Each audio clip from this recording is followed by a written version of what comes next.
All right, let's jump right in. Today, we're looking at a really fascinating puzzle at the heart of Nepal's economy. It's about a nation that's facing a pretty complex workforce challenge, but is tackling it with a very ambitious, very structured plan. In this quote right here, this is the core of our entire explainer today. It sets up what experts are calling a pressing paradox. Just think about that for a second. You have Nepali workers who are absolutely excelling all over the world, yet back home, industries are struggling to hire locals. It's a real head-scratcher, and it sets the stage for everything we're about to dig into. So let's unpack this paradox. What does it actually look like when you have this strange situation of success abroad but a struggle at home? What's so interesting here is just how stark the contrast is. On one hand, Nepali workers are in high demand internationally. They're known for being skilled, for having a great work ethic. But then, on the other hand, you go back to Nepal and you hear local industries saying, we can't find graduates who have the specific skills we actually need. It's like two completely different worlds existing at the same time. Now, this paradox isn't just some academic curiosity. It creates a very real, two-sided challenge for the entire nation, affecting both its economy at home and its reputation around the world. So, at home, the main problem is what's being called an industry-academic disconnect. Basically, the skills being taught in schools and colleges don't perfectly match up with what local businesses are looking for. The training might be a bit too academic, when what the industries really need are people with hands-on, practical skills ready to go on day one. Now, let's look at the other side of this. This number is just incredible. Over 26%, more than a quarter of Nepal's entire GDP, comes from remittances. That's the money sent home by workers who are overseas. So you can see why making sure these workers are globally competitive isn't just important, it's absolutely critical for the whole economy. Okay, so let's just quickly sum this up. Nepal is really facing a triple threat challenge. Domestically, you've got that skills gap. Globally, workers need qualifications that an employer in any country can look at and trust. And economically, the country is just heavily reliant on those workers succeeding. It's a tough, interconnected problem that needs a really smart solution. So, how in the world do you solve a problem that's so deep and has so many moving parts? Well, Nepal's answer is to get strategic and systematic. They've developed a national quality blueprint designed to tackle all of this head-on. And the engine driving this whole blueprint is something called Quality Assurance and Accreditation, or QAA for short. Now, that might sound a little technical, but the idea is actually pretty simple.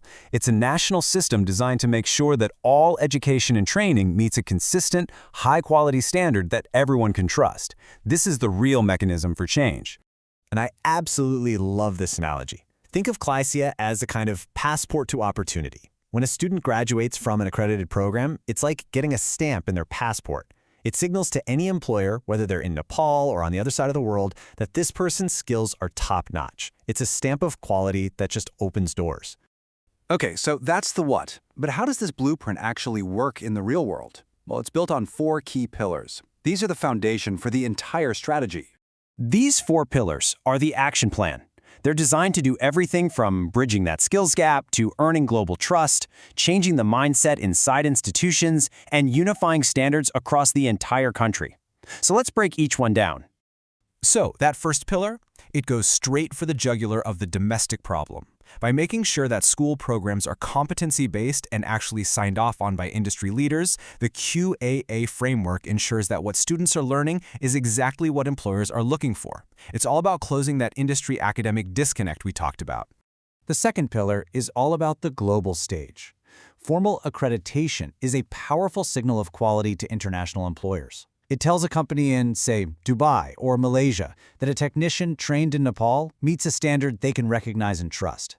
It just makes them a much more competitive and valuable hire. And pillar number 3 is all about a huge cultural shift. This is so important.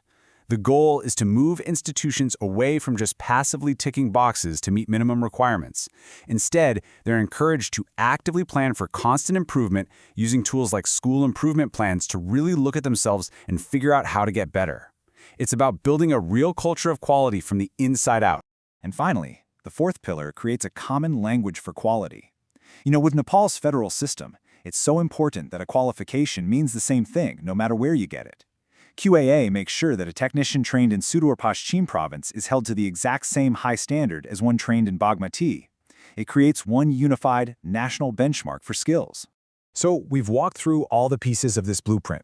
Let's zoom back out and connect this to the big picture. Why does this whole thing matter so much for Nepal's future? At the end of the day, the intended impact is massive. This framework is designed to finally solve that paradox we started with, making local graduates the #1 choice for jobs at home. It's meant to boost the value and earnings of Nepali workers overseas, unify the country's education system, and ultimately build a much stronger foundation for the country's economic growth for years to come. And all of this leaves us with one big, forward-looking question. This isn't just some minor educational reform. It's a strategic play to completely reshape the country's human capital. So if it's successful, could this quality blueprint actually redefine Nepal's future on the global stage? It's a pretty powerful thought to end on. Thanks for joining me.